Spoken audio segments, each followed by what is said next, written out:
भाई ये वीडियो थोड़ी सी लंबी वीडियो होने वाली है, सही है। इस वीडियो में हम लोगों ने बात करनी है कुछ प्लेयर्स की रिटेंशन सुनिए आप, कहने के कैटेगरी अपडेट आई है। कुछ प्लेयर्स को अप किया गया है, कुछ प्लेयर्स को डाउन किया गया है। अभी फिलहाल तो मैं ये बात नहीं करूंगा कि यार कौन से प्लेयर को अप किया गया है, कौन से प्लेयर को डाउन किया गया है। फिलहाल इस वीडियो में मैं शॉर्ट करूंगा यार, मैं 2 या 3 टीम्स का बताऊंगा और नेक्स्ट वीडियो में इंशाल्लाह फिर बाकी की 3 टीम्स का बताऊंगा। फिलहाल स्टार्ट पे जाते हैं। तो सबसे पहले मैंने लिखा हुआ है यहाँ पे लाहौर कलंदर्स का। तो लाहौर कलंदर्स इस बार थोड़े से फंसे लग रहे हैं भाई, अगर सोचा जाए तो लाहौर कलंदर्स फंसेगी। अब देखें इनके पास प्लेटिनम में इस टाइम शाहीन, फखर और हारिस रऊफ, ये तीनों प्लेटिनम में है, ठीक है। अब प्लेटिनम का जो प्लेयर होता है उसको रफली जो पाकिस्तानी रुपीस के मुताबिक आपको अल्लाह भला करे तो वो कोई 3.5 4.5 करोड़ इसके मुताबिक मिलता है पाकिस्तानी रुपीस में। 3.5 टू 4.5 करोड़ ये सारे प्लेटिनम के प्लेयर्स का यही हिसाब होता है। बाकी आप खुद अंदाजा लगा लीजिएगा। फिलहाल मैं लाहौर कलंदर्स, कराची किंग्स और पिशावर ज़ल्मी, इन तीनों का करूंगा। उसके बाद नेक्स्ट वीडियो में मैं नेक्स्ट 2-3 टीम्स को कर लूंगा। अच्छा, फिलहाल मैं जो बात कर रहा था, लाहौर के अंदर फंसे हुए लगेंगे। क्यों? क्योंकि इनके पास फखर जमान, शाहीन अफरीदी और हारिस रऊफ, ये तीनों के तीनों जो है ना, ये इस टाइम पे उसमें है, प्लेटिनम में है। और इनका राशिद खान भी प्लेटिनम में आता है। तो देखते हैं आगे जाके क्या पिक्स करेंगे। बाकी इनका डायमंड जो है वो खाली है इस टाइम। डायमंड पे लेंगे प्लेयर्स, डायमंड वाले प्लेयर्स को 1.5 CR से लेके 3.5 के दरमियान कुछ भी मिल सकता है, ठीक है। उसके बाद जो गोल्ड के प्लेयर्स होते हैं, गोल्ड के प्लेयर्स को मिलता है भाई, अल्लाह आपका भला करे, तो बिटवीन 80 लाख टू 1.5 CR, सही है। उसके बाद जो उससे नीचे आ जाती है सिल्वर कैटेगरी, तो उसमें मिलते हैं 30 लाख टू 80 लाख, ठीक हो गया। अब बात यहां पे स्टार्ट करते हैं। तो गोल्ड कैटेगरी में जो लाहौर कलंदर्स के पास प्लेयर हैं उसमें हुसैन तलत, अब्दुल्ला शफीक, मिर्जा ताहिर बेग और जमान खान।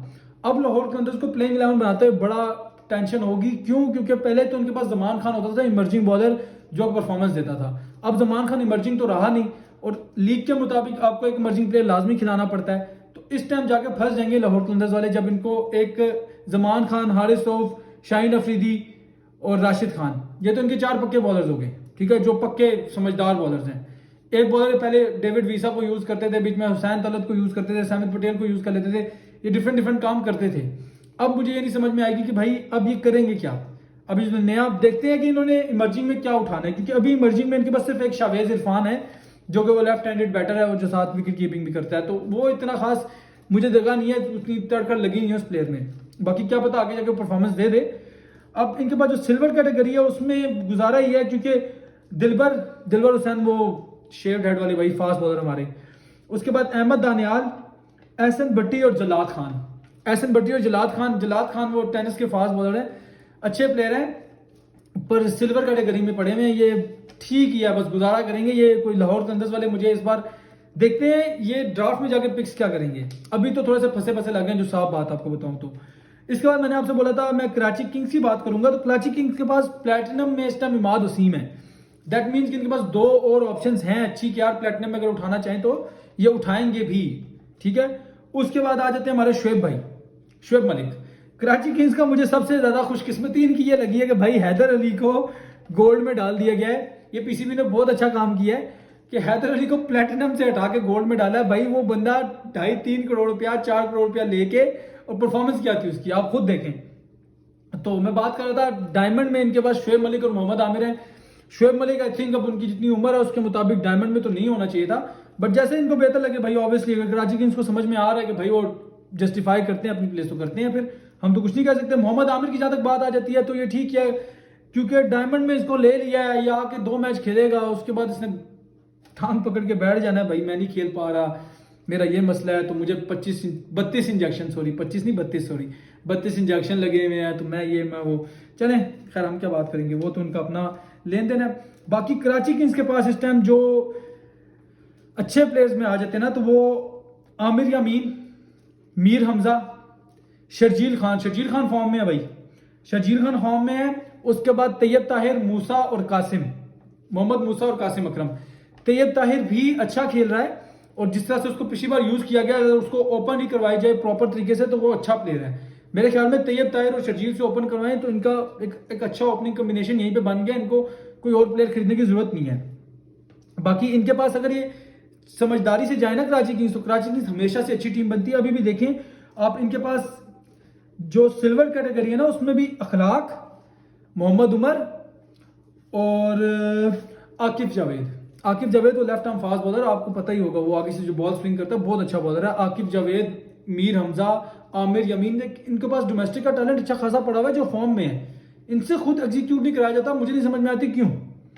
उसके बाद हम आ जाते हैं भाई इनके जो इमर्जिंग प्लेयर्स हैं। इमर्जिंग प्लेयर्स का मैंने आपको पैसों को नहीं बताया भाई, इनको कितने पैसे मिलते हैं, तो इनका इतना खास होता भी नहीं है। इनको सिर्फ एक इंटरनेशनल एक्सपोजर दिया जाता है, बाकी इनको बस गुजारे लगी पैसे मिलते हैं, सही है।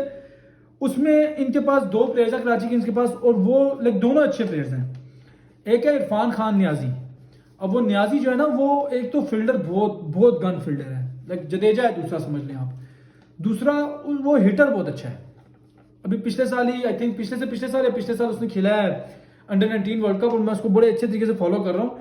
और भाई वो बहुत क्लास का प्लेयर है, लाइक बहुत गन फील्डर है, ठीक है। बाकी उसको अपनी बैटिंग को इंप्रूव करना पड़ेगा। लास्ट टाइम में मुझे याद है इमाद वसीम के साथ खड़ा हुआ था वो, और उससे मैच फिनिश नहीं हुआ था। जब बेन कटिंग आउट होकर चला गया था तो वो आया था, उससे मैचेस फिनिश करने पड़ेंगे, सॉरी, उसे मैचेस फिनिश करने पड़ेंगे, क्योंकि वो जिस टाइप का प्लेयर है उसका बनता है। उसके बाद जो इनके पास आता है ना, आई थिंक कराची किंग्स इस बार अगर इस प्लेयर को ट्राई करे और इस प्लेयर को प्रॉपर चांस देना, तो ये बहुत बड़ा प्लेयर बन के निकलेगा। इसका नाम है फैसल अकरम। ये कासिम अकरम का छोटा भाई भी है। ये फैसल अकरम का ये सीन है भाई, ये है लेफ्ट आर्म चाइनामैन। जिस तरह आपके पास कुलदीप यादव और तबरेज शमसी हैं, भाई ये बहुत अच्छा बॉलर है। मैंने इसको पाकिस्तान कप में देखा था, नेशनल T20 कप में भी देखा था, और नेशनल ODI कप में भी। भाई इस बॉलर के आप समझ लो कि यार इसके अंदर गुर्दे हैं, लेकिन इसके अंदर दिल गुर्दा है कि भाई ये बॉल करना जानता है, ठीक है। बैट्समैन को हिलाना जानता है कि भाई, अगर देखे स्पिनर का मेन चीज होता है ना, बैट्समैन अगर अपनी जगह छोड़ देता है ना, तो स्पिनर उसमें घुस जाता है, देखो उसकी विकेट्स में, सॉरी। तो इस बॉलर में वो तप्पड़ है कि वो अपनी जगह छुड़वा सकता है अब बैट्समैन से। उसके बाद हम आएंगे भाई पेशावर ज़ल्मी पे। पेशावर ज़ल्मी का ये सीन है भाई कि इनके पास जो प्लेटिनम में है वो है हमारे बाबर भाई, बाबर आजम पेशावर ज़ल्मी के प्लेटिनम के प्लेयर हैं, और यही सबसे बड़े प्लेयर है पेशावर के पास। बाकी तो लाहौर के पास शाहीन अफरीदी हैं, कराची किंग्स के पास कुछ भी नहीं है। और पेशावर ज़ल्मी भी आ जाते हैं भाई। किंग साहब हमारे बाबर, किंग बाबर उधर है। किंग बाबर जो है हमारे पेशावर ज़ल्मी की तरफ से खेलेंगे, ठीक है। वो हैं प्लेटिनम कैटेगरी में। फिर डायमंड कैटेगरी, अब पेशावर के पास 2 पिक्स हैं प्लेटिनम में। पेशावर देखिए अब क्या लेती है, अब क्योंकि अभी दूसरे प्लेयर्स की लिस्ट नहीं आई जो कि इनके फॉरेन प्लेयर्स हैं, क्योंकि ये जो लिस्ट मैं आपको तो बता रहा हूं ना, तो ये तो सिर्फ वो आई है जो कि हैं लोकल प्लेयर्स, पाकिस्तानी प्लेयर्स, ठीक है। और एक बात मेरी हमेशा याद रखिएगा कि टीम वही PSL जीतती है जिसके लोकल प्लेयर्स तगड़े होते हैं, याद रखना आपने, भूलना नहीं है। अब आप देखें तो डायमंड में पेशावर ज़ल्मी के पास जो पिक्स, जो उनके पास प्लेयर्स हैं, वो सारे के सारे अपनी जगह जस्टिफाई करते हैं। वहाब रियाज, मोहम्मद हारिस, साइम अयूब, तीनों प्लेयर जो उनके पास डायमंड में है वो अपनी जगह जस्टिफाई कर रहे हैं भाई, इतना डिजर्व करते हैं कि वो इतना करें जितना वो परफॉर्मेंसेज उनकी पास में है। और साइम अयूब तो भाई CPL जितवा के आ गया अपने सर पे, तो उसका तो बनता ही है। उसके बाद अगर हम बात करें तो पेशावर ज़ल्मी के पास जो गोल्ड में पिक्स हैं वो भी अच्छी हैं। गोल्ड में जो इनके पास पिक्स है ना वो भी बहुत अच्छी हैं। क्यों? क्योंकि इनके पास है दानिश अजीज, आमिर जमाल, ये ऑलराउंडर्स बता रहा हूं आपको। दानिश अजीज, आमिर जमाल, सुफियान मुकीम, उस्मान कादिर और हैं हमारे अरशद इकबाल। ये इनके गोल्ड में आते हैं, गोल्ड कैटेगरी में। उसके बाद आता है इनका सिल्वर कैटेगरी में। इनके पास एक ही बॉलर है खुरम शहजाद, और डेल स्टेन के एक्शन वाला, बहुत अच्छा बॉलर है। मुझे कभी कभार समझ नहीं आती वो नो बॉल्स और वो बिललियां क्यों मार जाते हैं, पर बहुत अच्छे बॉलर है वो। अगर देखा जाए ना, खुरम शहजाद बहुत अच्छा बॉलर है। अगर वो नो बॉल्स और इन चीज़ों को थोड़ा सा कंट्रोल करे अपने आप पे, बहुत अच्छा बॉलर है। क्योंकि खुरम शहजाद और वहाब रियाज का डुओ बना के दे दो अगली टीम को, इसका मतलब है ये आपके खिलाफ ही खेल रहे हैं। तो इससे खुरम शहजाद को थोड़ा सा अपनी लाइन एंड लेंथ पे और अपने टेम्परामेंट पे काम करना पड़ेगा। बाकी बहुत अच्छे बॉलर हैं। उसके बाद पेशावर ज़ल्मी के पास जो सिल्वर कैटेगरी में आता है ना, वो आते हैं, अल्लाह आपका भला करे, हसीबुल्ला जो विकेट कीपर और लेफ्ट हैंड बैटर भी हैं, और साद मसूद। पेशावर ज़ल्मी का मेरे ख्याल में अभी तक इनके पास इमर्जिंग कैटेगरी का इन्होंने कोई भी प्लेयर नहीं रखा हुआ, बल्कि नहीं, सॉरी, इमर्जिंग में ही आते हैं हसीबुल्ला और साद मसूद। सॉरी, इमर्जिंग में इनके बचते हैं हसीबुल्ला और साद मसूद। हसीबुल्ला आपको पता ही है कितना अच्छा विकेट कीपर बैटर है, पर यह है कि बाबर, हारिस, साइम, इनकी वजह से उसकी जगह नहीं बन पा रही पेशावर में, सही है। वरना एक बहुत ही हेल्दी किस्म का वो वन डाउन का प्लेयर है। एज एन ओपनर वो बैटिंग भी अच्छी कर सकता है, अगर आप चाहें तो उसको ओपन भी करवा सकते हैं। बट देखें अगर हारिस, साइम और बाबर हैं एक टीम में, तो उसमें ओपनर, तीसरे चौथे ओपनर की जगह कैसे बनेगी। इवन कि हारिस को, मेरे ख्याल में हारिस को बाबर को चाहिए कि भाई उसको नंबर 4, नंबर 5 पे यूज करे जिस टाइम पे हिटिंग चाहिए होती है, क्योंकि पेशावर ज़ल्मी पिछले साल भी लैग कर रही थी इसी चीज में। सिर्फ एक चीज में पेशावर ज़ल्मी ने पिछले पूरे साल में लैग किया, वो यही चीज थी कि जब एंड टाइम पे इनको हिटिंग चाहिए होती थी ना, उस टाइम पे इनके पास हिटर्स होते नहीं थे। एक आधे 2 मैच में रोमन पॉल ने बहुत अच्छा परफॉर्म किया, बट वो 1-2 मैचेस ही थे। टोटल एक टीम में 10 मैचेस खेलने होते हैं, तो इस चीज का बाबर आजम को थोड़ा सा ख्याल रखें। नेक्स्ट ड्राफ्ट में अच्छी पिक्स लेनी पड़ेंगी। बाकी मैं आपसे मिलता हूँ नेक्स्ट वीडियो में, वो जो आएगी इस्लामाबाद, कोयटा और